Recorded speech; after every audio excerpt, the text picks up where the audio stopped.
Good afternoon, everyone. Welcome to this afternoon's webinar with the National Care Forum, Alternatives to Zero Hours Contracts, What Providers Need to Consider. Thank you for joining us this afternoon. We've got a lot of attendees joining us, and I'm sure it's going to be a really, really useful discussion. But before we begin today, we've been kindly supported by Solicitude Training. So I'm just going to hand over to Jenny, who's a director at Solicitude, just to have a chat to you about what Solicitude and how they can help you in your business as well. So Jenny, if I just hand over to you for a second.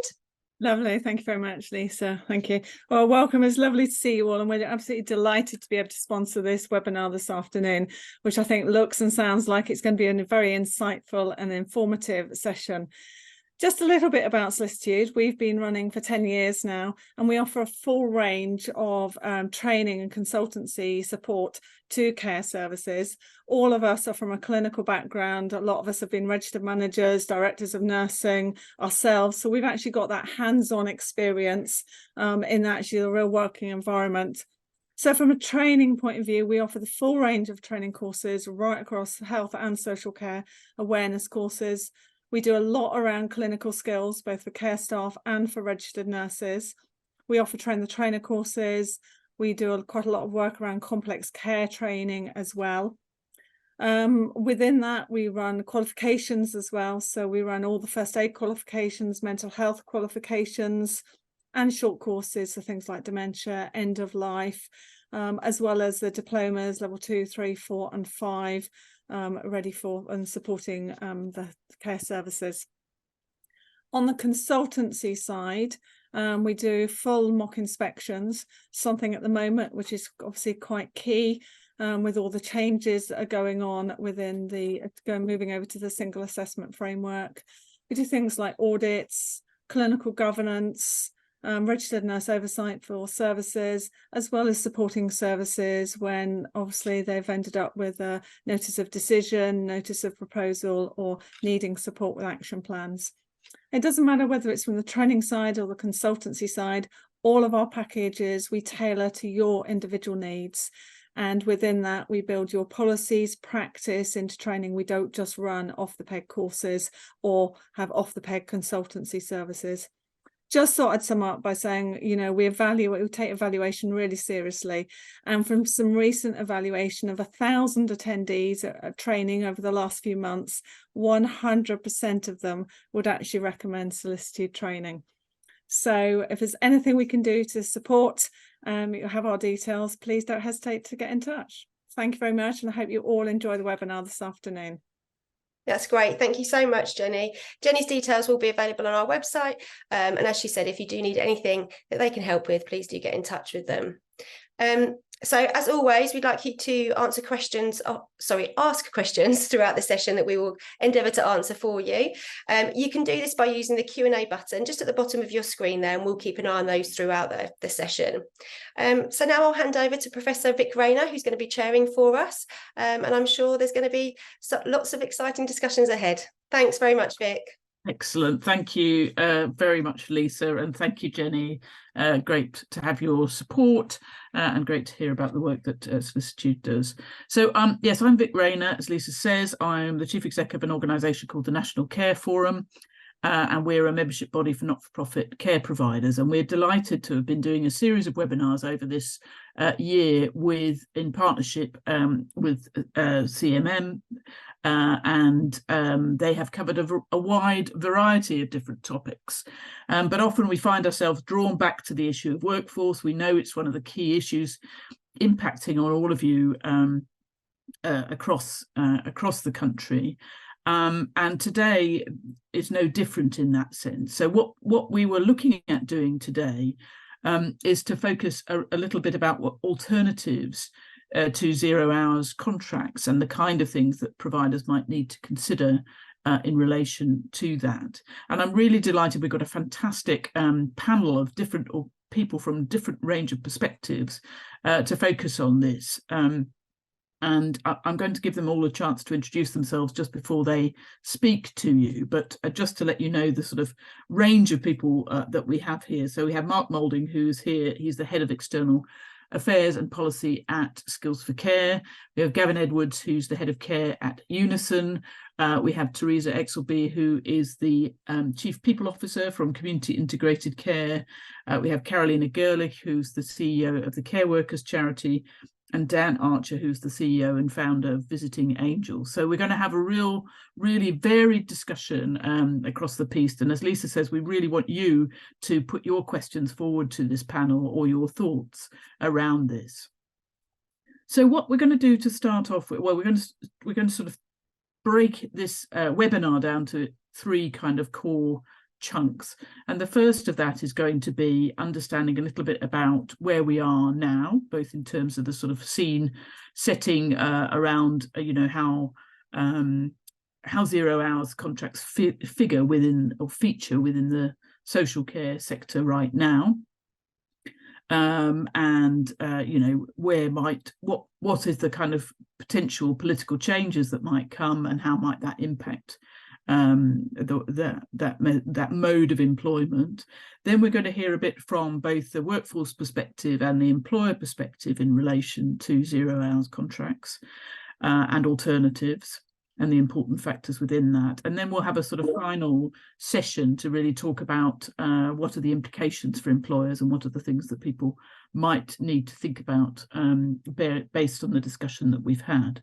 So we'll have three sections. We've got an hour and a half for this webinar, so we'll take full use of the opportunity of having these fantastic speakers here and build on their expertise. So some of this was kicked off by the analysis that was carried out by Skills for Care, who presented in their most recent State of Care report 5 core principles that organisations needed to consider if they wanted to both recruit, have more success in relation to recruitment, but also in relation to retention. And they came up with a sort of, having analysed and crunched all their data, they came up with 5 actions that organisations could take.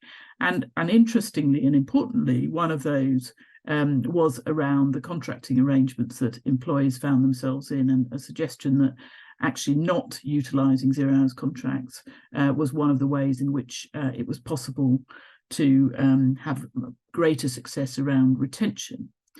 So we've got Mark here from Skills for Care. He's going to give us a bit of the background to that data and some more detail about the level of use of those contracts within the sector, and also how that kind of finding around the changes organisations could make and how that might help retention. So Mark, over to you. You've got some slides, I believe, so we'll let you take over the screen. Thanks.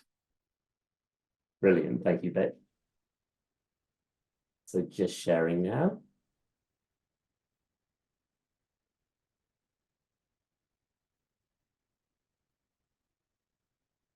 Right, hopefully that's working. You can all see the slides now. So it's good to be here today. Thank you so much for having me. If you don't already know us, Skills for Care is the strategic workforce development body for adult social care in England. We're an independent charity working across the sector and on the ground across the country to help make sure that we've got enough of the right people with the right skills and values to provide the best possible care and support to the people who draw on it. And as part of that work, we're currently in the process of leading the development of a workforce strategy for adult social care, a much needed workforce strategy, I should say. And as part of our wider work, we collect, analyse and share a lot of really rich data on the adult social care workforce, including the types of contract that people are on. So this means we've got a really good sense of how 0 hours contracts are being used in the sector, and I can share that with you today. So first of all, a little bit of background to where our data comes from. It's supplied by around 20,000 care providers across England who all contribute to our adult social care workforce data set, which is known as AskWDS for short.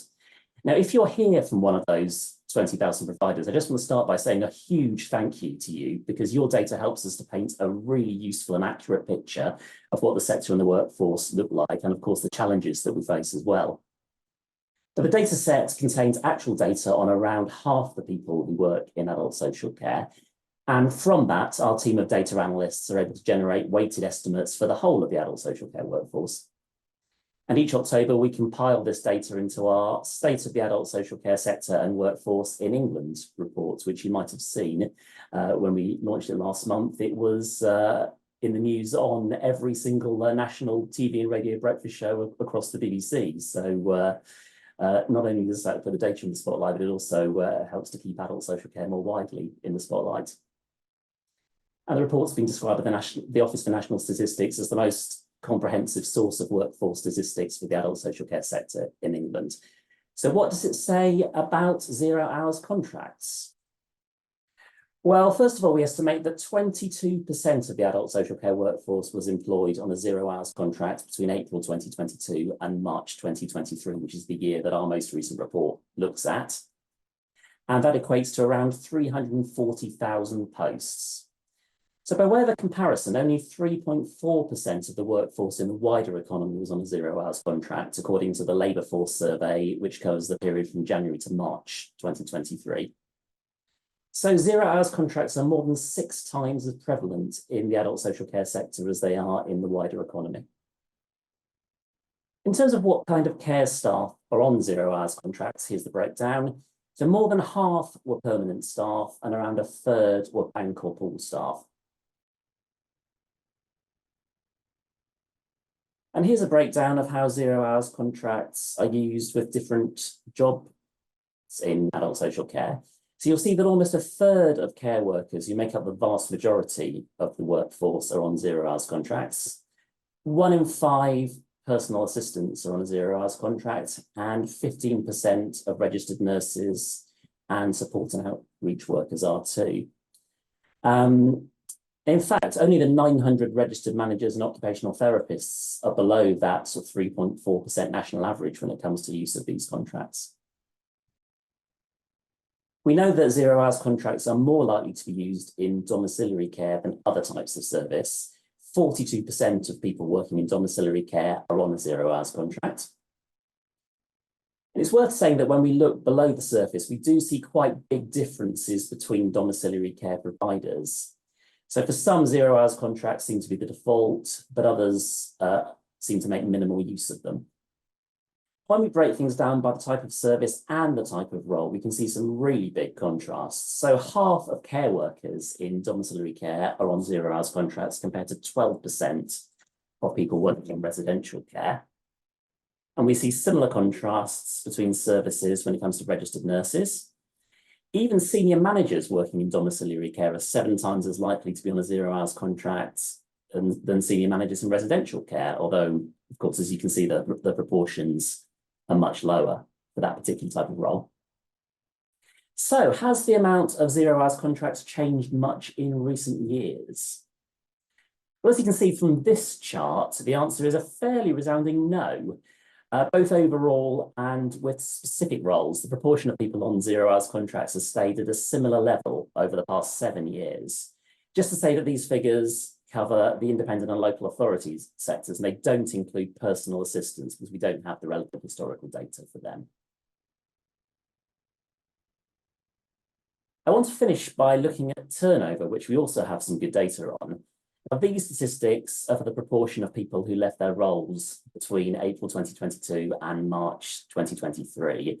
Now, we know there's high turnover in general in the adult social care sector, but people on 0 hours contracts were quite significantly more likely to leave their jobs than people on other types of contracts. Overall, almost 40% of people on 0 hours contracts left their jobs, compared with just over 30% of people on other contracts. And the difference, as you can see, is more pronounced in residential care, but it is worth remembering from that previous slide that the proportion of residential care staff in a 0 hours contract is actually much lower than it is in domiciliary care. And as Vic mentioned right at the start, as part of this year's report, we identified a set of 5 factors that appear to have a particular impact on retention in adult social care. And not being on a 0 hours contract is one of those 5 key factors. The other 5 were being paid more than the minimum wage, being able to work full time, being able to access training, and also having a relevant qualification. And when none of those factors apply to someone, they're more than twice as likely to leave their job as they are if all 5 of the factors do apply. So 0 hours contracts aren't the only thing that affects turnover, but the evidence we've got suggests that they are absolutely a significant factor. So that's what our latest State of the Adult Social Care Sector and Workforce report says about 0 hours contracts. If you'd like to look at the whole report, you can go to our website, where you can download the report or indeed play around with our interactive visualizations of the data too.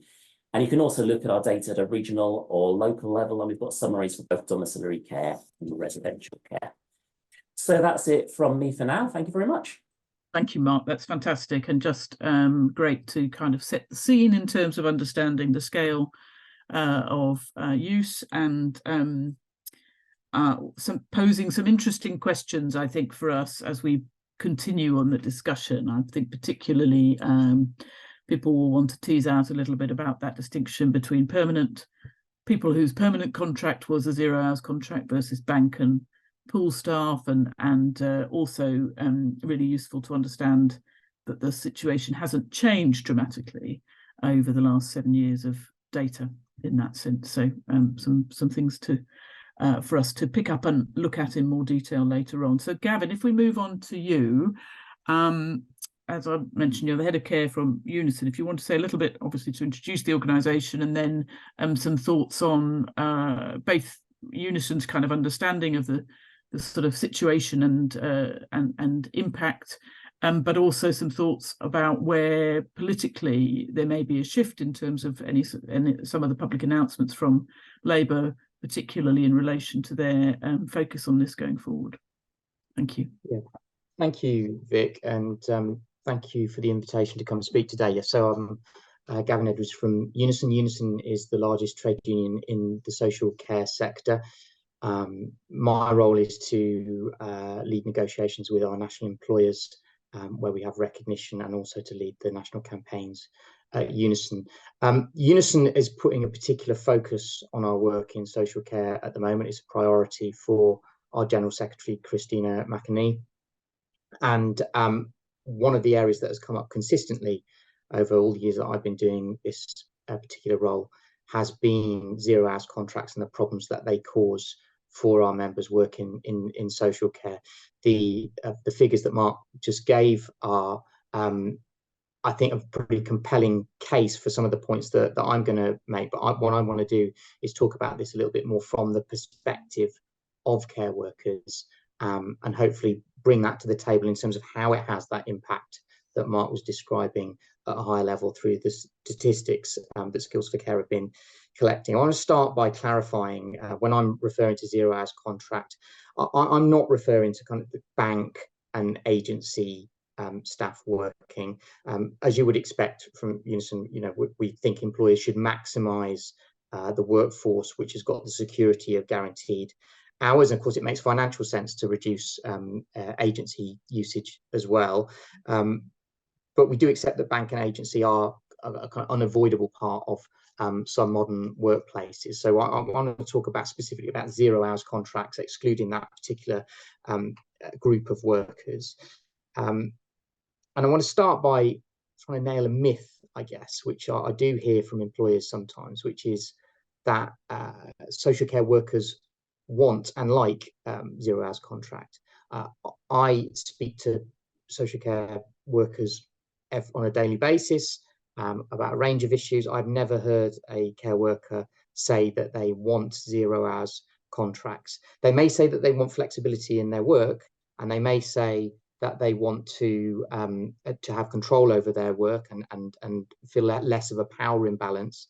But the idea that 0 hours contracts are the means by which they get those things, I think is a myth. I mean, the stats are pretty consistent, and it feeds into some of the stuff Mark was saying about retention. There was a 2022 Living Wage Foundation report which found that 87% of workers on 0 hours contracts want more contracted hours. There was research from the TUC in 2021 which found that 84% of 0 hours contracts workers would prefer to be on contracted hours as well. All of this kind of backs up the anecdotal conversations that we have with care workers who are on 0 hours contracts as well. And I think what this goes to the heart of is, providers in social care on the whole want to provide high quality social care to people. And I believe that 0 hours contracts gets in the way of that. I want to just share an example. That's actually a work colleague of mine, when I said I was going to be speaking at this event, told me about a personal experience that they had had. He told me, and this is a direct quote now, "My wife's grandma has dementia and needs 4 visits a day from a home care worker. She and the wider family want certainty that it's going to be the same care worker as much as possible.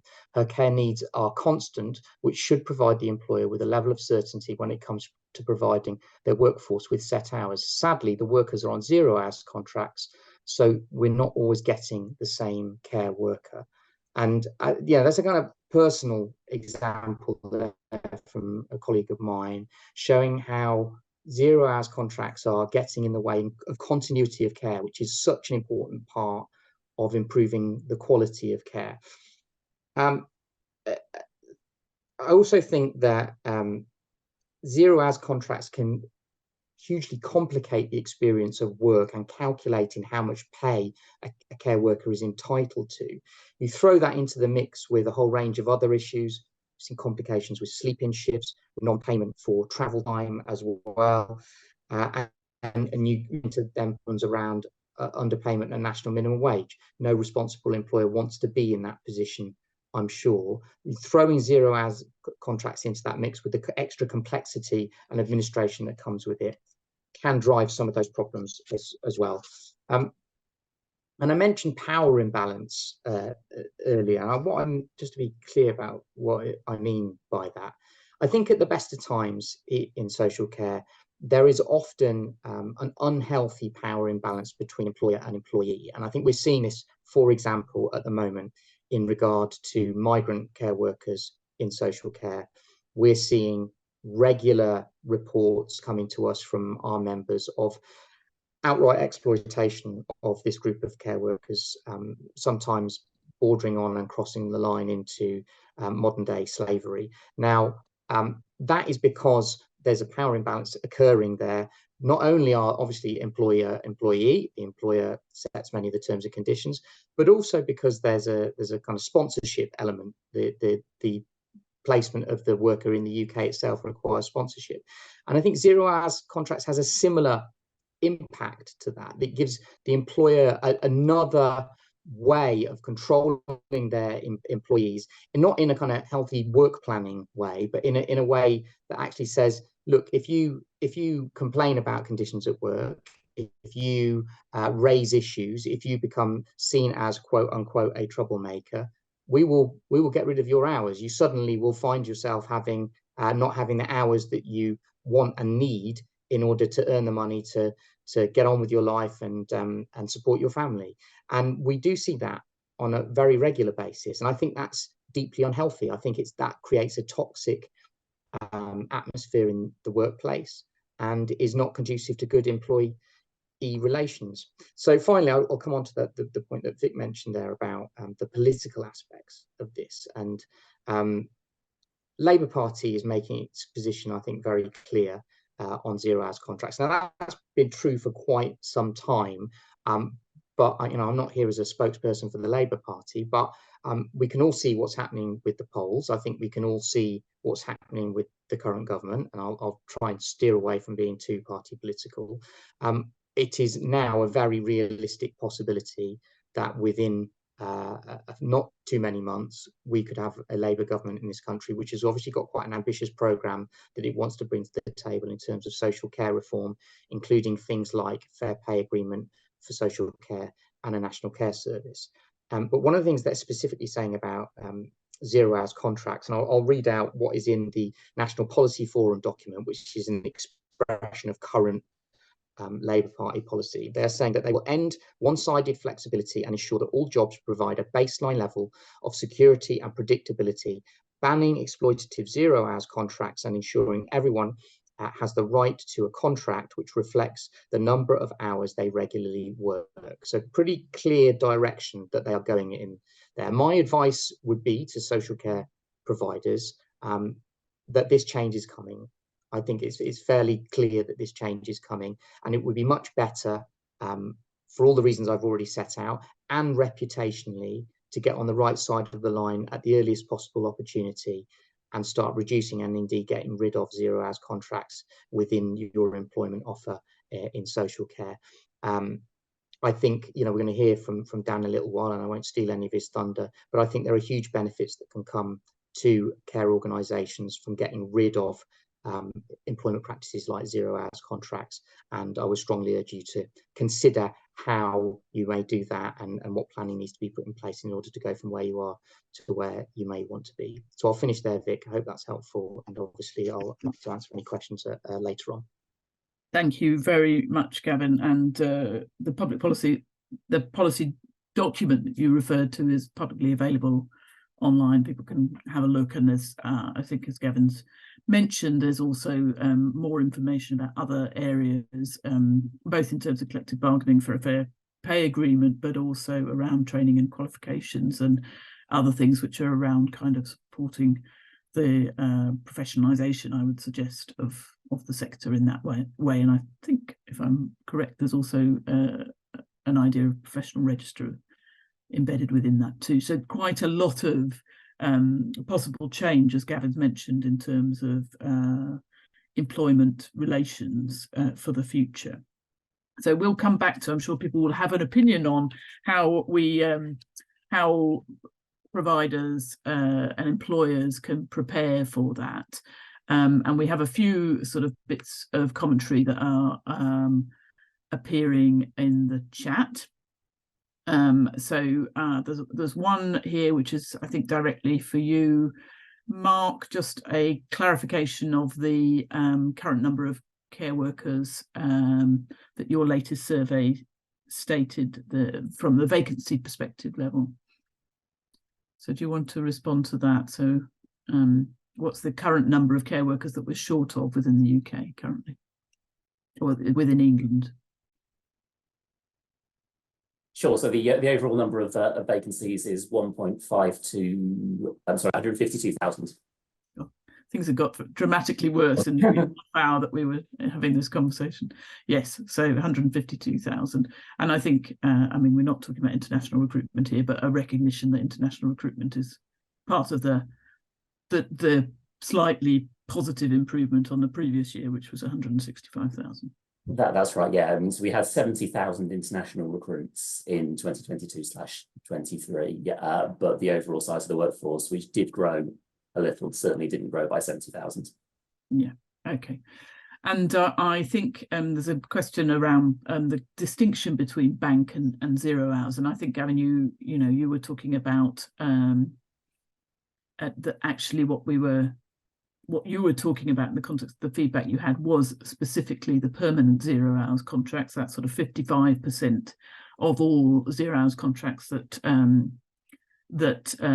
Mark had mentioned in there.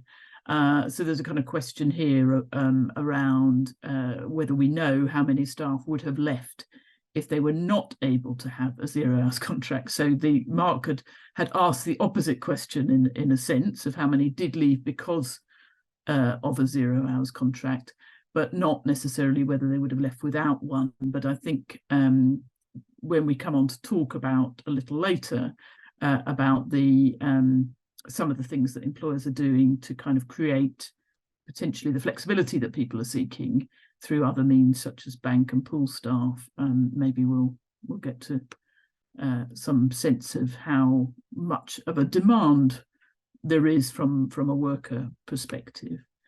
And there's just a little bit of clarification, Gavin, that there's a question that's been raised about overseas workers on sponsorship being controlled by reducing their hours. I'm not sure that's actually what you were saying. I think you were trying to draw a parallel, but I don't want to put words in your mouth.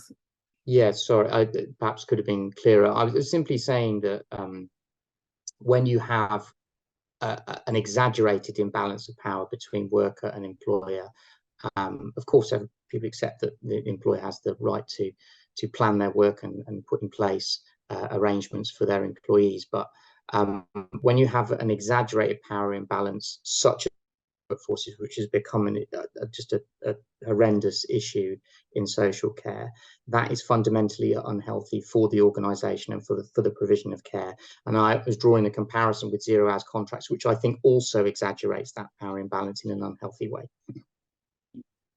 Yes, and that's helpful. And I note the comment about the example given of not being able to create continuity of care through 0 hours contracts. I don't think for 1 minute that there was an expectation that there would always be one worker delivering all the time, but I think again the message was about it adding to it. But I recognise that there are various other factors at play that I'm sure we will get onto in the context of commissioning practice and other areas that might impact on continuity. So I don't think it's based on a lack of understanding, but of how care operates. I think it's more about that adding further to the risk of lack of continuity of care. But I will let us continue unless we have. Right. Okay. So we're going to move on now to hopefully answer this last question that's come into the chat through the discussion, which is about the features that contracts should have, which so they're not 0 hours but include flexibility. And I'm going to turn to you, Carolina, first, not to answer that specific question, but from the care workers charity perspective and your own experience as a care worker, to talk to us a little bit about perspectives on 0 hours contracts from that individual worker's perspective. Thank you, Vic. Carolina Gurley, CEO of the Care Workers Charity. We are mainly a benevolent fund for care workers, but we also do a lot of championing and campaigning of care workers as skilled workforce. So I think, first of all, looking at the skills for care 5 points, I wasn't surprised to see them, and I don't think anybody in the sector was. It's something we've known for a long time. It's very good to see it in actual numbers reinforced. And all of those points come to me as one word, which is respect. Respect of the work that people do. Important work, which is supporting lives and well-being of other people. And there are many factors, including those 5, that come into it. And I think where 0 hours contracts become very difficult is that it's very easy to use them to take advantage of people. Like Gavin mentioned, the whole power imbalance, because a well-delivered 0 hours contract could have flexibility on both sides and be respectful on both sides. But what happens often, and we hear that from care workers who apply for grants to us and say, overnight, I've lost 10, 20 hours of work because I fell out with the care coordinator, or because one of the people I was supporting ended up in the hospital and there's no funding for me to visit them in the hospital, etc., etc. So that is really, I think, the main issue. And then when you look at the data that Mark, you were showing in terms of differences in turnover between different professionals, and then you see the registered professionals like registered managers and OTs, their turnover rates or their rates of being on 0 hours contracts are so much lower than those of care workers at the frontline delivery. And I think a lot of it comes from the general societal and government approach of disposable workforce, that we can just get people in, get rid of people, that then feeds into local authority commissioning of only contact time and forgetting people still need to travel and people need to train and people need to have a break. And you can't just take 20 hours of work and pay from somebody who is a low-paid worker overnight, because it puts them in a catastrophic financial situation that pushes them immediately into debt, into hunger, into cold accommodation or homelessness. So for me, the conversation about 0 hours contracts is much wider in terms of who are care workers and how they are treated beyond contractual terms, looking at the value of the work, perceived value of the work, because the actual value we know is incredible, and how easy it is to take advantage of people who at heart, most of them, are very willing to make sacrifices and support people. My personal experience of 0 hours contracts, and most of my career as a care worker was on 0 hours contracts, was that favoritism played a very big role. So if I said no to an additional shift a week, then suddenly I lose 5 hours the next week because somebody else got my visits with that person. And the loss of income overnight when, let's say, person I was supporting ended up in a hospital and care was extended to that time, or somebody died. And again, you can lose very easily a lot of hours. What care workers tell us they want is income security. When you are on minimum wage or just above, or even a couple of quid above, you don't have the breathing space to suddenly lose 500, 1,000 or 2,000 pounds overnight. You don't have the savings because in the current cost of living crisis, people are struggling to pay for basic bills and food, let alone save any amount of money at all.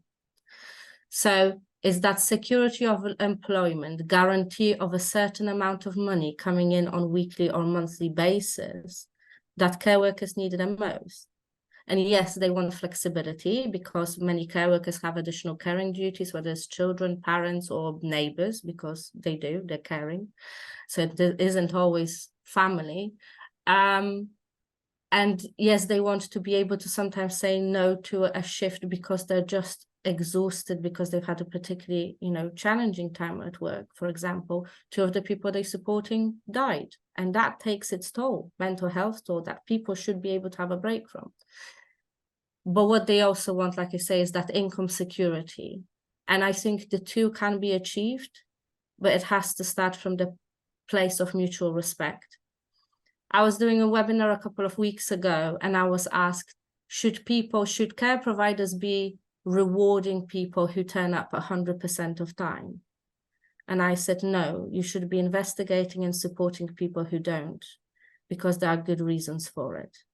And I've heard from care workers, and we've had reports from care workers in the past, that when they're on 0 hours contracts, sometimes it's too hard to go to work because they're asked to do too many visits, but they don't feel like they can say no because they may lose 20 hours next week.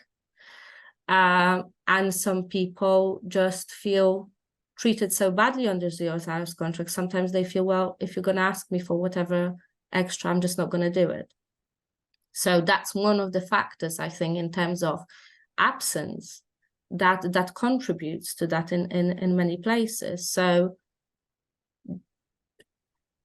for me, a majority of care workers, because we struggle in this sector, I think there are too many situations when we employ people who shouldn't necessarily work in care because providers are desperate with the shortage of workers.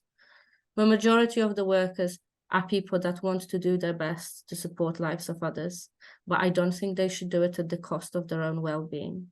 And I can't stress it enough that we can't expect outstanding or even good quality of care delivered by people that don't know if they have 100 or 300 quid coming in next week, and leave all of that at the door and come into work with a big smile and just do their best when they don't know if they can feed their kids in a few days' time. So yes, it may not be what you're looking for, Vic, but I think no. I think summary. Yeah, no, very interesting. And I think there's a question that we'll come back to a little bit when we've heard from the others about sort of what would you see as the kind of it needed to be in a kind of contract that would give both that income security and that flexibility around that. And I noticed there's some comments around, nobody's being forced to go on to 0 hours contracts, etc., etc. So we'll pick up some of those points, I think, as we go forward. But I'm delighted now we've got Teresa Exelby, who's the Chief People Officer for Teresa, apologies, I'm getting back to your title. You are the Chief People Officer. You are the Chief People Officer, indeed, for Community Integrated Care. So really delighted to have you here. Tell people a little bit about Community Integrated Care, scale and a number of people, etc., but also some of your thoughts about how, as an employer, you're approaching this. Thank you very much. Yeah, thanks, Vic, and thanks for having me, everyone. So Community Integrated Care is a national provider. We work across Scotland and England. We have about 6,000 colleagues who work with us over about 500 locations, supporting mostly adult-aged working aged adults who have learning disabilities, autism or mental health concerns. And in terms of 0 hours contracts, I guess the point of the conversation, we don't use them as basic employment tools at all. We do have a bank, and when we were prepping for this, I asked Mark and Gavin to really make that distinction between agency and bank workers and people that we're very clear from the outset. This is around relief and real flexibility and no onward commitment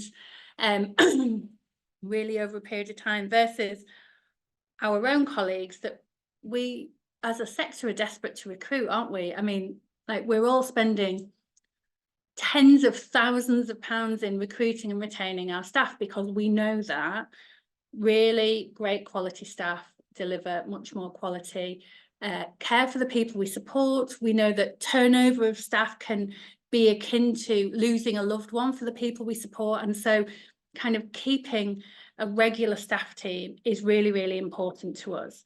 And so 0 hours has never really entered into our thinking. It's not appealing if that isn't what you want, and so we provide, and I've seen one of the questions is around flexibility. When we recruit people, we say to people that we offer a whole variety of contract lengths, and we recruit for people's values, for people's skills, and for the potential that we see in them. Once the people we support have met them and say, yes, like, I'd really like this person to be involved in my care, then we talk to them about what kind of contract are you looking for, what's happening in your life, what can you do, what can't you do. And then we get to a position where, like, this is what we think we can offer you. Does that work for you? And so we offer contracts, everything from 4 hours to 48 hours a week. And I know that 48 hours feels like a lot, but we shifted our position on that from we used to max it at 37.5 hours, full-time equivalent. But the truth is, like Carolina and Gavin said, people need to know how much money they can rely on. And so if they're every week asking for an overtime shift, sometimes they get it and sometimes they don't. That's a real risk because they need to know what's coming into their household budget. And so if people want to work 40 hours, 42 hours, up to 48 hours, then we facilitate that and give people that commitment that that's what we'll give them and that's what we'd like in return.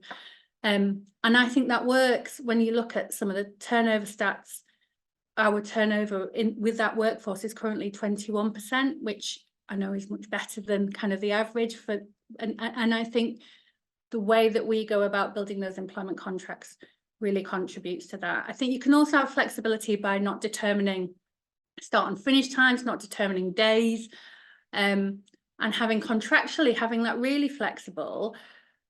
But if you're constantly giving people shifts that they don't want and they can't work, you're just going to have gaps in your rota. So the best service leaders, the best managers will find really skilled ways of making sure that across their team, they can cover all of the hours that are needed. And I don't say that lightly. And I know there'll be lots of operators that go, yeah, you want to try doing it. And I know it's really hard. And I know we've got some service leaders that map it out on their living room floor with bits of A4 paper to make sure that they can give everybody what they want. But building that rota in a way that is right for the person supported and right for colleagues, if you get that right, then the rest of the service just comes together. Thank you, Teresa. Yes, and I think one of the things you mentioned, and I just wondered if I could just pick you on this a little bit when we were in our pre-meeting, was this terminology of the mutuality of obligation. And I just wondered if you wanted to just reference that a little bit, because I think it's quite helpful. I mean, it builds on a lot of what you've just said, but it as a kind of framing of the way you approach this, I think it's really helpful.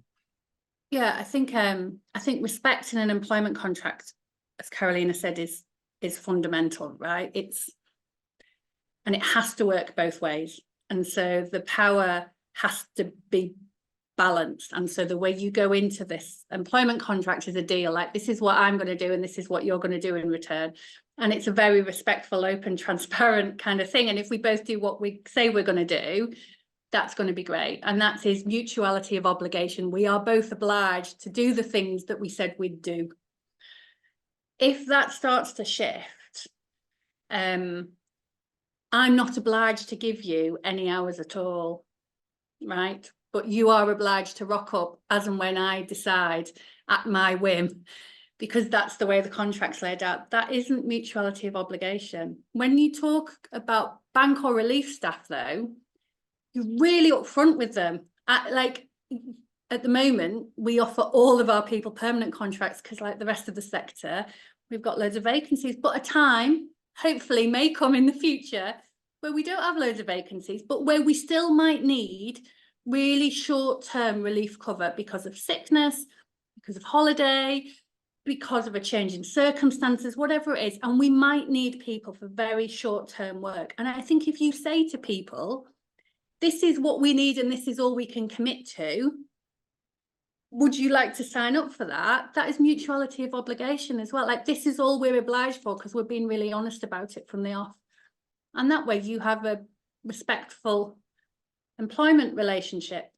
And if people don't do what they say they'll do, then both sides have got a level of recourse, haven't they? Like, this was the deal and you aren't doing your part of it. So can we have a conversation about that? And it's just a much, much healthier way to operate. Brilliant. Okay, thank you. I just think it's helpful to sort of, because it's a framing of the way you're approaching it. Okay, thank you very much. Now, I'm really delighted we've got Dan Archer here, who's the Chief Exec and founder of Visiting Angels, which is in the home care space, which, if you go back to Mark's figures, was the area of the sector where there was probably the most significant use of 0 hours contracts. And there's a number of comments in the chat that I think we'll end up coming back to when we've had your presentation, Dan, about some of the things that are inherent, particularly in home care, about cancellations, hospitalisation of people you're looking after, and how do you manage those kind of shifts and gaps with any sort of commitment to people. So, Dan, do you want to tell us a little bit about how you're approaching this within Visiting Angels, and then we'll have a chance to pick up a lot of these questions in the chat going forward. Thank you. Yeah, Vic, very happy to do that. And guys, thank you very much for inviting me on. Hello, everybody. I just wanted to really start by referencing the point that Teresa made in terms of the mutuality of commitment. You know, we have something within Visiting Angels called the Visiting Angels Top 10, and it's a caregiver charter. It's signed by all caregivers. It's the things that they all commit to. Number one on that list is we are where we say we're going to be when we say we're going to be there. So if a caregiver is committing to those hours, to that shift pattern, to that time of work, that has an implication for the client. Our commitment to the client is that we are going to be delivering a caregiver at that time. And it's really important in that situation that both parties are getting what they need from that relationship. So totally agree with that. As an organization, Visiting Angels, I've often said about our sector, actually, that people don't really know about adult social care unless they work in the sector or they've experienced health and social care for a family member. And that was exactly the experience that I had. Prior to 2010, I had no exposure at all to home care. My first exposure to home care was with the care provision for my mum's mum, for my nan. My dad was largely absent when we were kids, which meant that my mum worked full time. Me, my brother and my sister were raised in part by my nan. So we're all pretty close to nan. And she lived with arthritis for 15 years. But for the last 2 years of that arthritis, it was in her spine. And she was getting dizzy spells that can be associated with that. And so under the recommendation of a social worker, we started talking to a home care provider about some visits in the mornings and the evenings to help my nan when she got out of bed and when she went to bed. Basically, when she repositioned was when she was likely to have a dizzy spell. So we talked to that provider. They said they did half-hour visits, so that's what we accepted. We said we'd like someone at 8 in the morning and at 9 at night because that's when my nan got up and went to bed.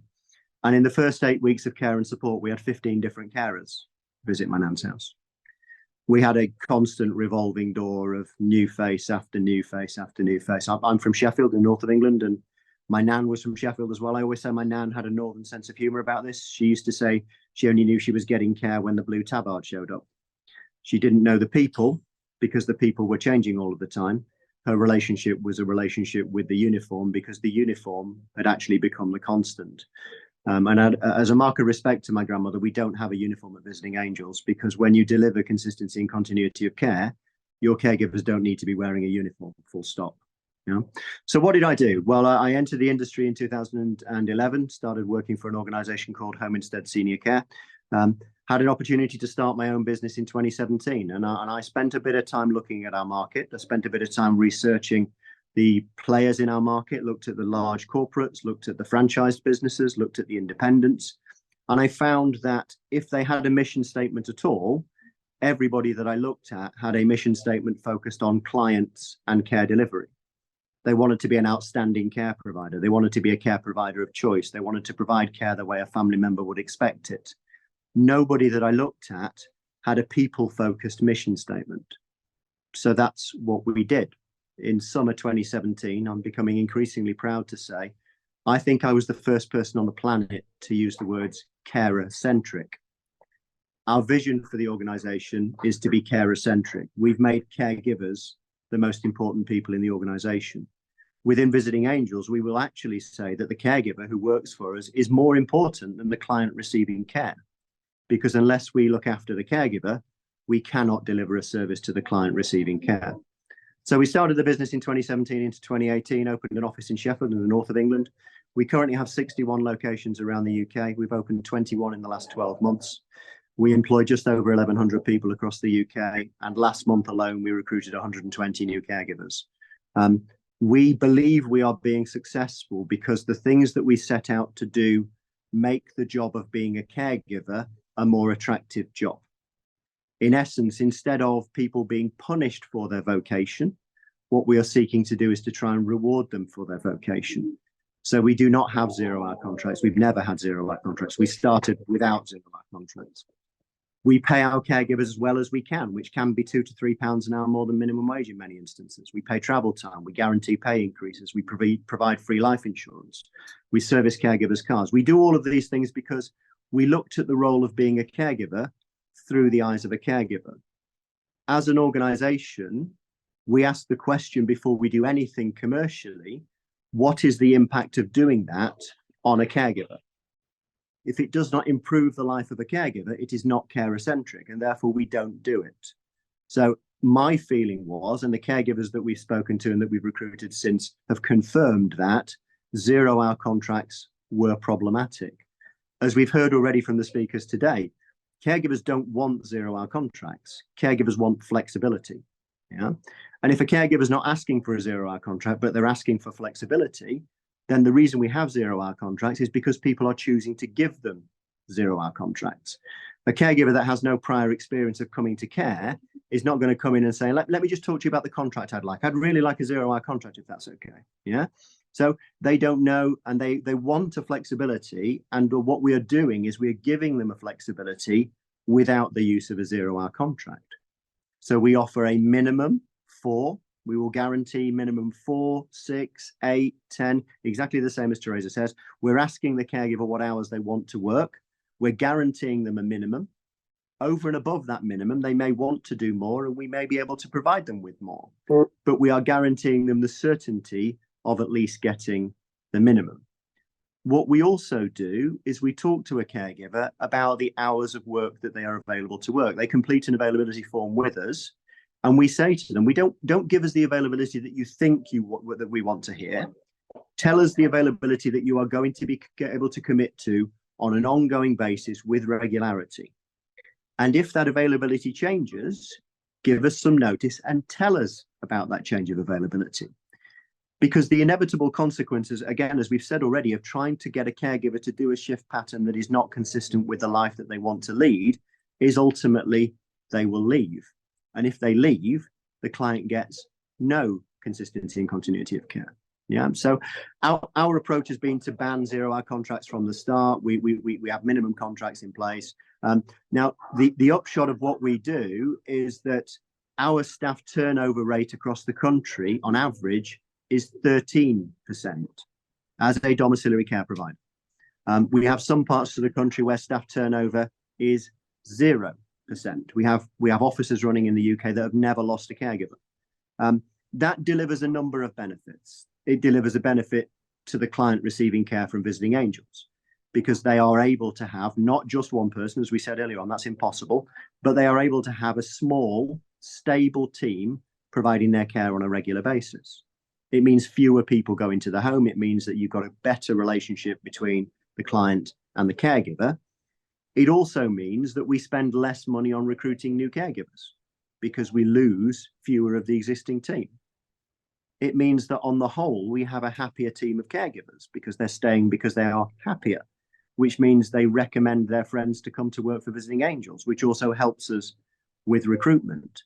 And significantly, it also means that with reduced staff turnover, we're in a position where we are able to upskill our care workers. We are able to justify spending money on complex training to do the complex work that is increasingly needed by an aging population. I do not believe we would be able to do that if we were using zero-hour contracts. And I think that the final thing I'd like to say, Vic, in respect of zero-hour contracts is if caregivers are not asking for them, which they're not, they're being provided with them. If caregivers don't want them, which on the whole they don't want them, we have them, and we have a ridiculous situation where providers are saying, we would like to lower staff turnover. We would like more stability in our team. We want loyalty from our carers, but we are not prepared to extend them loyalty by giving them a contract that does anything other than guarantee 0 hours. That seems to be a discordant position. So our finding has been, if you operate in a different way, then absolutely it's possible to run a different sort of service not using 0 hour contracts.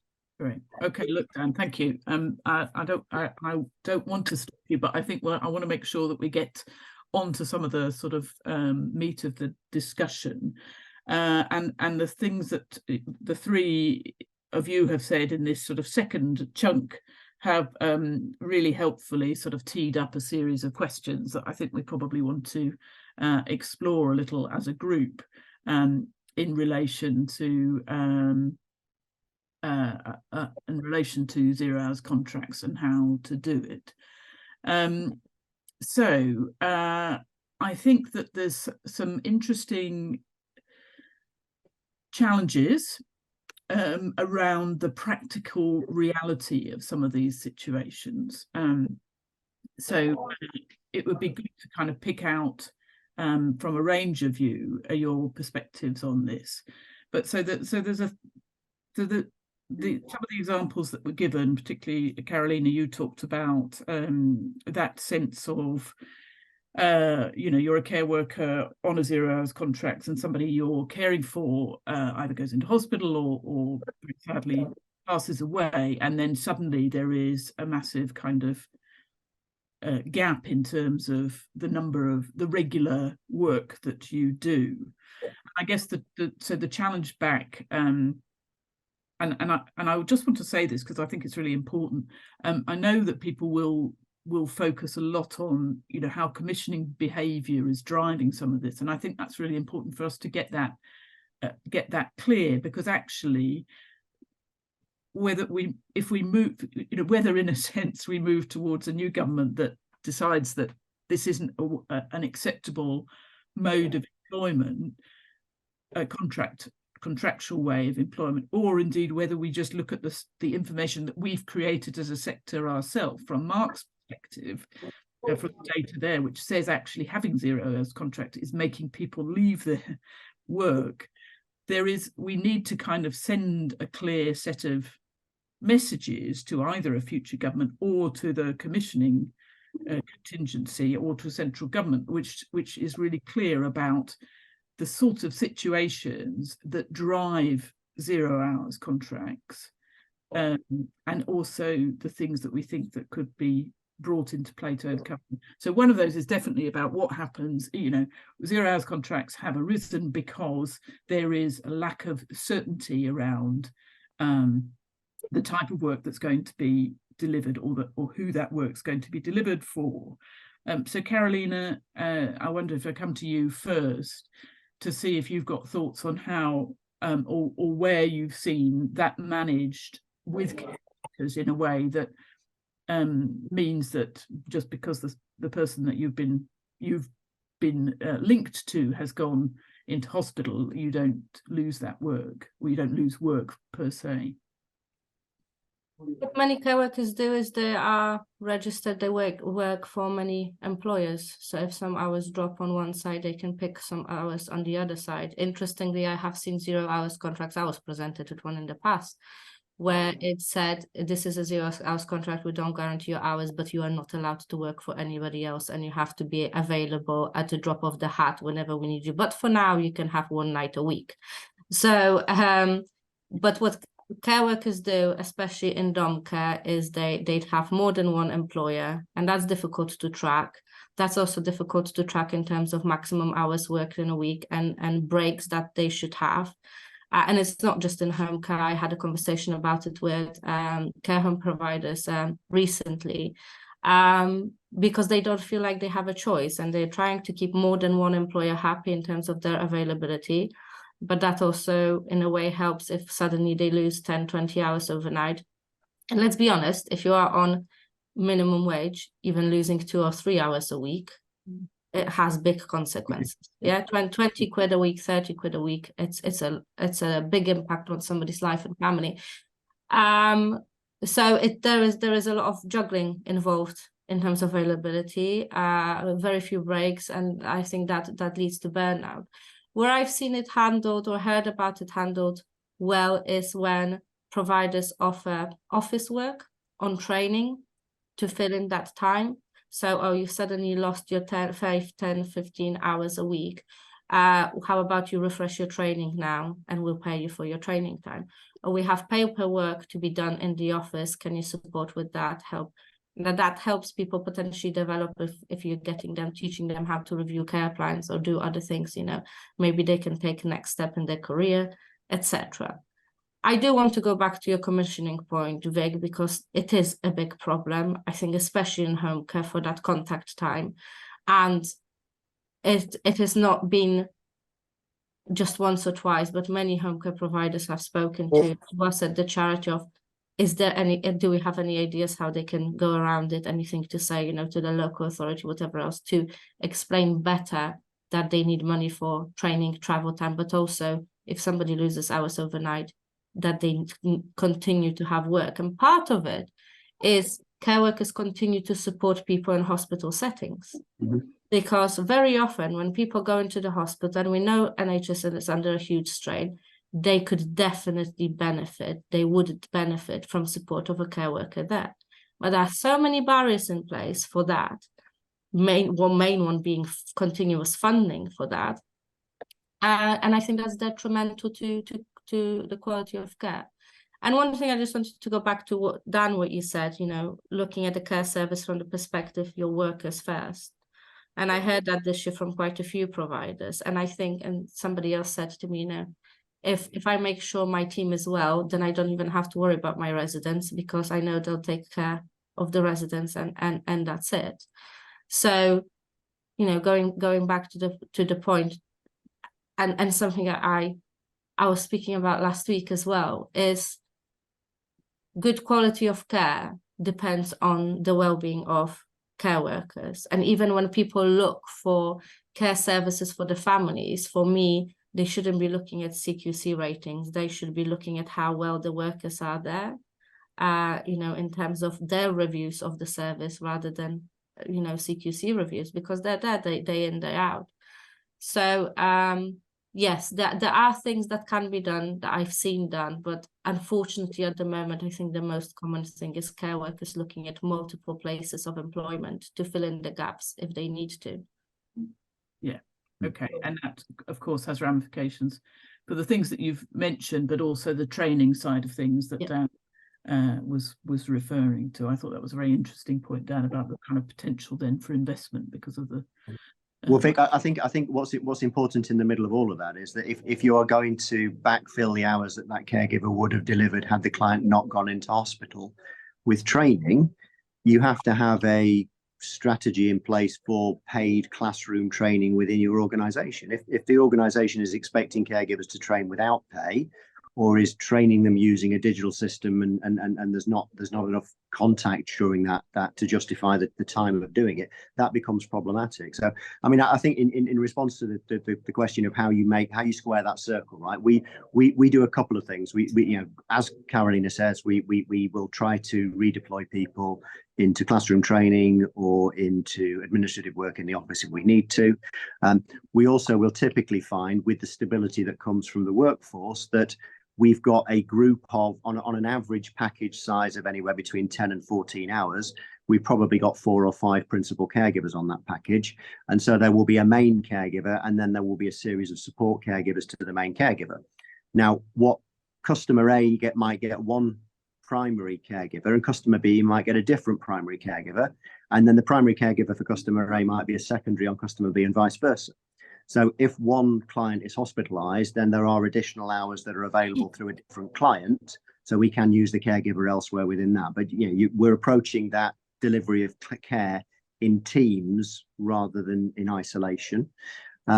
But I think the bigger thing, and again, this does come back to commissioning. I know you don't want it to come back to commissioning all the time, but unfortunately, it does inevitably come back to commissioning, which is, we've got enough margin in what we charge for care to ensure that worst case scenario, that caregiver can be paid for doing nothing, if that's what happens.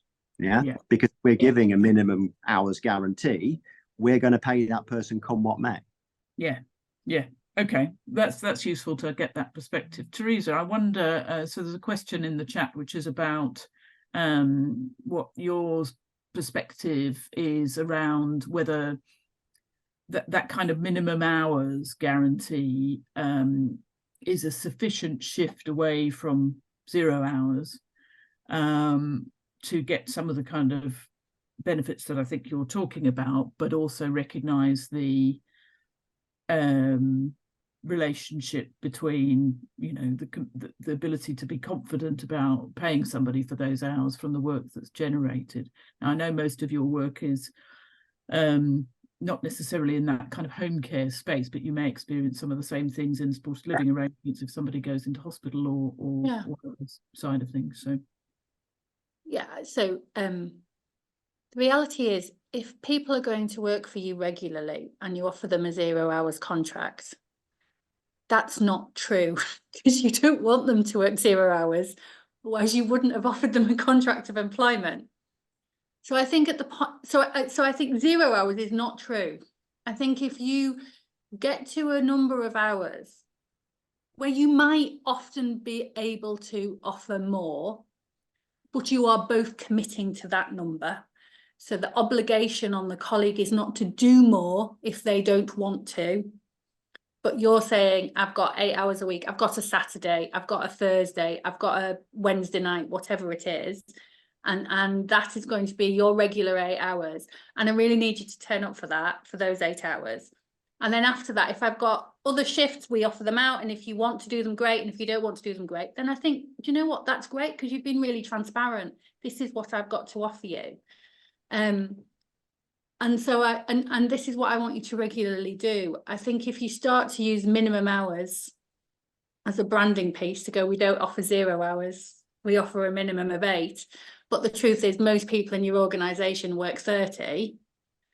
I think there's a bit of self-reflection to do to go, why are you not offering people 30 if that's what they're doing week in, week out? And there's so many other ways we can get around flexibility. If people need extended periods of leave, if they want time off, if they want more holidays, like there are so many things that can be done to enable that before you start to have to say, oh, it's all a bit tricky, let's move them to 0 hours.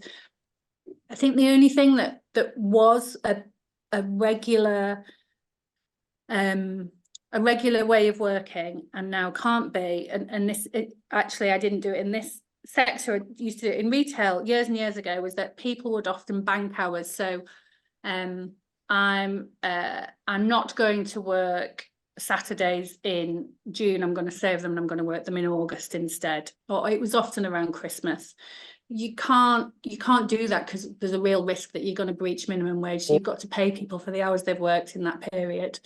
And I think in some ways that's a shame, because people really want consistent, what people often really want is consistent earnings. And sometimes where there's quieter periods, if they can still get those earnings and pay it back when it's busier periods, like I think that often helps a workforce. But I understand why there's, again, people can take advantage of that. So watch out for that. Don't do it unless you have annualized hours contracts. And just be honest. Just give people the hours you want them to work. Yeah. Okay, Carolina, you were going to come in on this. In general, I think one thing that needs mentioning is sick pay. And COVID was the best example, I think, recently of why sick pay, or rather the lack of, is so important in social care. We as a charity delivered over £2 million just in 2020, and that was around sickness absence due to COVID, either shielding or when we didn't have tests available, people having symptoms and not being able to go to work. So for me, any contracts, again, goes back to the respect and importance of the workforce, should be around providing people with some sort of sick pay. And I know it can be tricky because unsurprisingly, care workers are actually some of the sickest workforces that are there. You know, high levels of fibromyalgia, high levels of mental health issues, high levels of physical injuries. There are, you know, reasons for all of those. But we've seen on a lot of online forums people saying they're leaving, and that feeds into turnover because of lack of sick pay. And again, 2 weeks lost, huge catastrophic consequences to their finances, and people just can't carry on. So, like I said, any contract needs to consider sick pay, especially that we expect care workers to support people who, you know, physical, mental health is suffering. So why shouldn't we be supporting care workers when they have some issues themselves? Okay, I think that's really interesting to do that, and we're beginning to sort of start to talk about some of the contractual terms that would be important. And I know, Dan, there's a request in the chat which you may or may not want to do, which is about sharing your contract for others to have a look at. But I wondered, Gavin, thank you. I know you've been struggling with Wi-Fi, so thank you for coming, getting back on. But whether there is a sort of you wanted to tell us something about kind of, you know, a good contract in that kind of context, and whether the Unison has tools that people could be looking at or using if they wanted to ensure that their contract was appropriate, and maybe we could talk a little bit about considerate employers at the same time.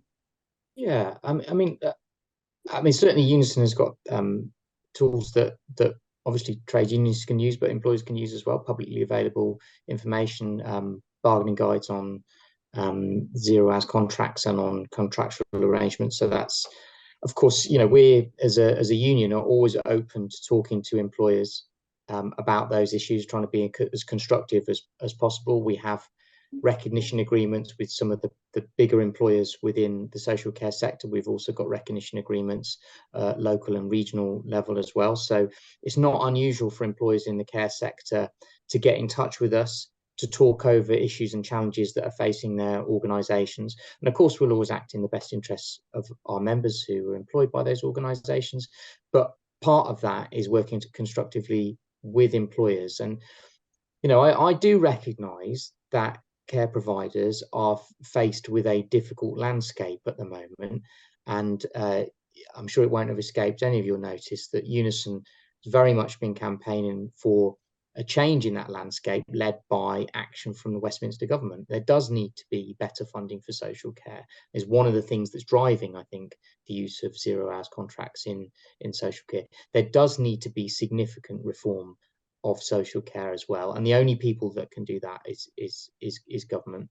But as Dan has, I think, very eloquently shown us, there are still options even now for care providers to change the business model, to work constructively with their employees in order to you know, to have that kind of care worker centric model. And I think that is the way to go. And I think, as I said earlier when I was doing my my opening comments, I think that is going to be a theme in the coming years, if and when we see a change of government, that we will be seeing, you know, government and local authorities will be wanting to see a better deal for care workers and seeing that as a central way of improving the quality of care that's provided. So anything that employers can do now to start to shift towards that model, albeit I recognise that's difficult, I think would be a good thing. So yeah, I hope that helps, Vic. Okay, that's very useful. Now, Mark, you saying just you've dug out another sort of slide, which has got some more details in relation to the impact that fixed hours contracts might have on people. So I wonder if you want to show that and explain a little bit about that. Yeah, that's absolutely right. I mean, the talk of being able to guarantee minimum hours got me thinking about some of the other data that we've got on this. So for fear of becoming like the death by PowerPoint guy this afternoon, I'm just going to quickly share another slide that I've got with you. So there you go. You can see from that guarantees are 1 to 15 hours a week, so the turnover drops by 3 percentage points, and then for people with 16 to 25 contracted hours, that drops then by another 4 percentage points, and then after that it starts to level off actually. So that not a massive difference in turnover between people on 16 to 25 hours guaranteed and more than 35, but in those first two kind of brackets there is quite a sizable drop off in the turnover rate. So really just sharing that in case it kind of provides any inspiration and any sort of useful evidence for the kind of contracted minimum hours that might make a difference. Okay, thank you very much. And there are comments in the chat that I will respond to or ask your responses to in a second. But Carolina, yes. Yes, just comments in the chat. Penny reminded me about an important point I wanted to make is 0 hours contracts really affect life admin for care workers in terms of being able to get a credit card, in terms of being able to get a mortgage, buy a car, anything like that, which then in turn often means the things that they have to do because of employment as perceived and is insecure, they have to pay extra because they can't get long-term contracts. They have to continue rating at a high rate rather than get a mortgage and be paying off their own house, etc. And Teresa, going back to what you said, you know, if you're offering minimum hours contracts at 8 hours, but somebody is actually continuously doing 30 hours a week, that there should be regular reviews of actually how many hours they've done over the last 3 or 6 months to make it fair to people. So then to whoever they want to go for, a mortgage, credit card, wherever else, they can actually prove this is my regular income. It's a huge issue for care workers in terms of accessing a lot of services that a lot of us take for granted. Yes. And because we are on guaranteed amounts of money every month. Permanent contracts with fixed hours, yeah.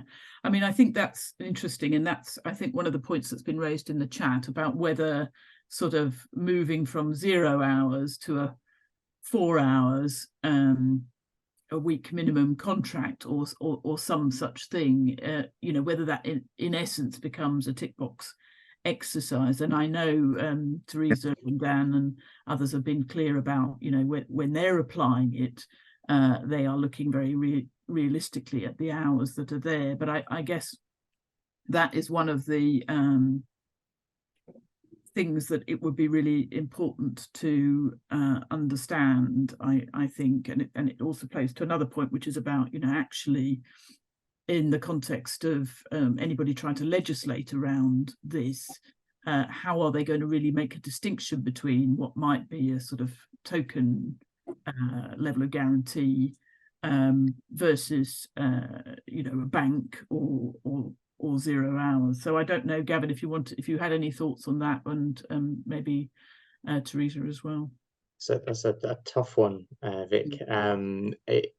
You know, the complexities of the legislation are, you know, I couldn't give you the magic wand now to tell you how they are going to overcome that particular problem. I recognise it is a problem, but then again, you know, civil service departments with all the brains trust that they're able to bring to you know, an incoming government, I think would be able to find solutions for that. I think there will. I mean, Labour is saying that it would need to enter into quite intensive consultation over a lot of this stuff when they came in, and I think that tells you a little bit about them recognising the complexity of this as well. But I don't think it's beyond the wit of an incoming government to find that solution, find a way of making this not a tick box exercise, but one that delivers, you know, the kind of reliable hours and incomes that everybody's been speaking about today. I'm sure it can be done.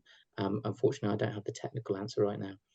No, and I think that is a really important point, actually, is that one of the opportunities here is to think about, you know, to really think about what would work for this sector. So I was talking to a colleague the other day who had been working a lot in Finland and the Netherlands, where 0 hours contracts are not part of social care delivery, full stop. People work on a shift pattern, they've got guaranteed hours, they've got, and it would be really interesting, I think, to be able to reflect on how other countries have perhaps managed to do that in a sector that isn't, you know, necessarily receiving higher levels of income or anything else particularly, but has picked those. And we know from various other workforce initiatives around boots on and all sorts of things that there are different approaches perhaps to how the care workforce is kind of managed and supported. But I do think that there's something about, in this period when perhaps we might be heading towards a shift in legislation, to really get some clarity about what it is that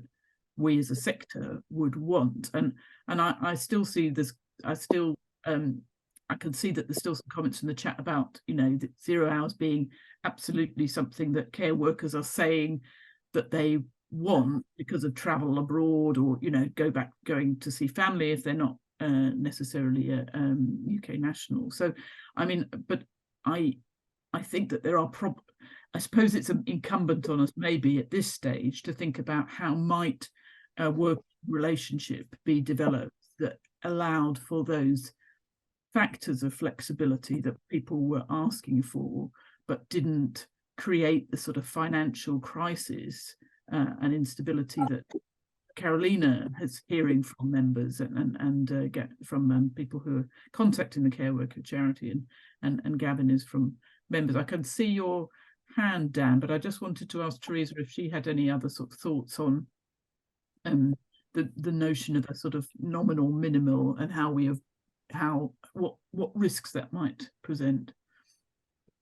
I think if you try to fix this piece in isolation from the other issues within social care, I think we are likely to end up with some kind of fudge, and the biggest risk of that fudge is that it either becomes a tick box or it becomes commercially unachievable for people, and there will be a load of impacts associated with that, because the current system as it works at the moment has a load of waste in it and so many inefficiencies that drive us all crackers, that needs to be repurposed so that we can work in a way which is much more efficient overall. Because it wouldn't take long to write a business case, I don't think, which would describe that the reduction in training requirements and recruitment requirements that could be reinvested in terms and conditions at the front line, both across sick pay, across minimum contracts, across all that kind of thing. Like my senses and instincts, and I've been asked by the Treasury if I've worked out the numbers, and I'm like, no, because I haven't been able to do that. But in our organisation, like my sense is they're gonna even out, right? There's so much waste in the system because of how it works, which means I think we're going to have to address it more systemically than just the contracts piece, I think is my instinct. And I guess as whoever it is does the consultation, they need to listen to the bits before and after that create the drivers and the impacts of the 0 hours contracts, and where we feel that pain and why that's created in the first place. The providers that are writing on here, like I get it. We would all love to do the right things by our colleagues, but if it isn't financially sustainable or viable, then you're kind of doing it with one hand behind your back, and that, like, you know, it forces behaviour sometimes, doesn't it? Yeah. Yes, and I think that's right. There's a number of comments around that kind of, we'd love to do it like this, but we can't because of the situation that we're in. And I think it is a more whole system change. I guess that's potentially one of the things that might be on the agenda in the context of fair pay, although there isn't, let's be clear, there isn't necessarily a commitment to follow that with funding. So I know that will be very pertinent on people's minds. But it's also that other sort of side of it, which is, yes, all those other things may continue to be wrong, but if there is a piece of legislation that says this is no longer a way to, that it's possible to employ people, there's a sort of there's a need to kind of be really clear about what the alternative could and should be. So Dan, sorry, you've been very patient with your hand up, and I think after you we'll probably draw to a bit of a close, but thank you. Well, I was going to say, really, I mean, we talked about potentially low-level minimum hours being a loophole. I think one man's loophole is another man's one man's kind of tick box exercise, so it becomes another man's loophole, right? It has the potential to be a loophole. We offer the contract terms that the caregiver wants. That's significant, okay? We do that in consultation with the caregiver. We have a policy and procedure board, which is made up of 25% of the people on it being caregivers. So and I think the main thing when it comes to contract terms is we have to recognize if we're in a sector where the care we are providing to a client may change over time, necessitating a review of a care plan and a different plan of care in place, we absolutely have to recognize that the people working for us, circumstances may change over time, and therefore they may start only wanting 10 hours a week, but they may then want to guarantee 16 hours a week or 20 hours a week, or go back down to 16 hours a week. And I would rather flex with them and keep them than I would worry about trying to replace them. I think the last point I'd make, Vic, is just with regard to, we've ended up again back at commissioning practices, right? Because I can't see the chat, but I would imagine there are people on the chat saying, well, it's impossible for us to do the things that that Dan is doing because of what we're getting paid by the local authority that's paying us. If the contract offered by the local authority is not economic, you should not be doing it. Full stop. Okay, because the consequences of a provider working on an uneconomic local authority contract is that the caregiver ends up subsidizing the care that gets delivered with unfair contract terms or unfair working practices, the potential for people being paid less than minimum wage because they're not paid for drive time and it's not calculated back up accordingly, right? So I think we can probably all agree the last person who should be paying more for care is a caregiver who's already on minimum wage. So wherever the funding comes from, I don't care, but it shouldn't be coming out of the pockets of the caregiver. Okay. Thank you very much, Dan. And there are more points in the chat that we could definitely explore and focus on. But I think I just want to just give the other panelists just a last chance to say anything that they've got in reflection. I'll start with you, Mark, because you started us all off. Are there things from this that you want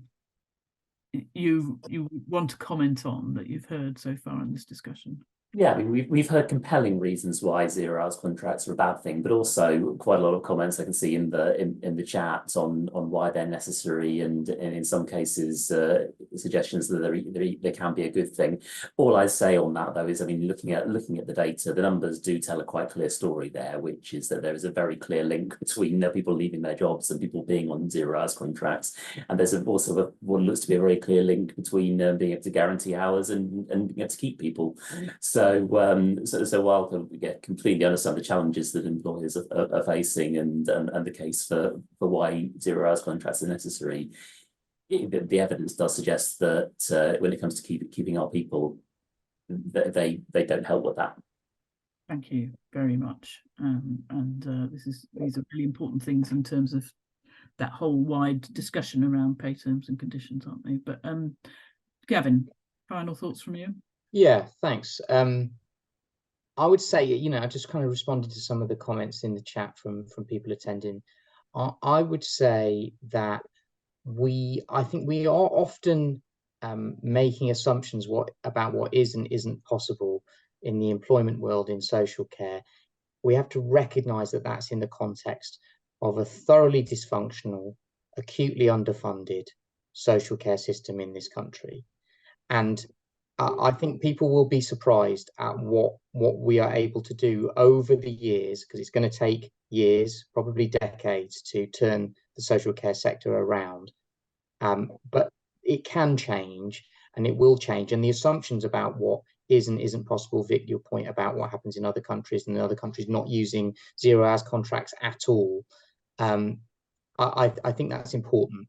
And I think that change is coming. I think it's absolutely fascinating to hear from Dan and the points made by others about what is already being done, even within these testing circumstances. So I think let's concentrate on what improvements can be made, and let's recognise the fact that zero hours contracts are not benefiting anybody in the social care sector, and sooner or later we're all going to have to get rid of them. Thanks. Thank you. Carolina? I would just like everybody to imagine the world with care workers that go to work with full bellies from warm homes with well-dressed children, with a big smile on their face because they want to smile, not because they feel they have to smile, and that they, with their massive hearts, can give it all. And that's really where we should be aiming for. And like Gavin said, it's going to take years, if not decades, with the right action to get there. For me, it starts with investment, recognition, and professionalization of the workforce. That is already professional, but that just needs to be made official.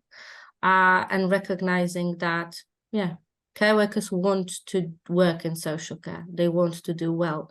We just need to make sure that they're supported to do that. Thank you. And Teresa, last thought from you.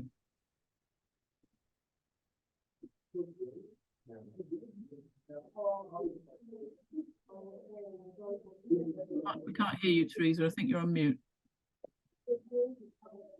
Dan, could you mute yourself? Would that be okay? Of course, yeah. Our people are our greatest asset entirely. And so we have to make the conditions. It's our job as leaders, as managers, as people who own companies and run companies. It's our job to find our way through this stuff so that we can create the environment for them to do their very best. Because if they do, then from a quality perspective and from a financial perspective, we're much more likely to win. And so I know it's hard, but I do think it's incumbent on us to kind of figure it out. Thank you very much. Thank you to all the panel for a fascinating discussion. This is just the beginning of us kind of working through, I think, together as employers and unions and care workers, and getting to ourselves to a place where we really understand the issues at play, but also taking some, very important messages from the data that is making clear that the use of 0 hours contracts within the sector is something that does have a material impact on recruitment and retention already, never mind whether there's going to be any change in terms of government policy around how possible it is to continue to use those in the future. So I hope you've taken some fantastic insight from our speakers today. I'm going away still with Teresa's comment around mutuality of obligation ringing in my ears, and I look forward to working with you all as we work our way through what some of those future opportunities, those future potential contract terms, etc., might look like. So thanks again to our panel, and thanks to CMM and Solicitude for their sponsorship and support, and I hope you have a good rest of the afternoon. Bless you, Teresa. Thank you. Thanks all.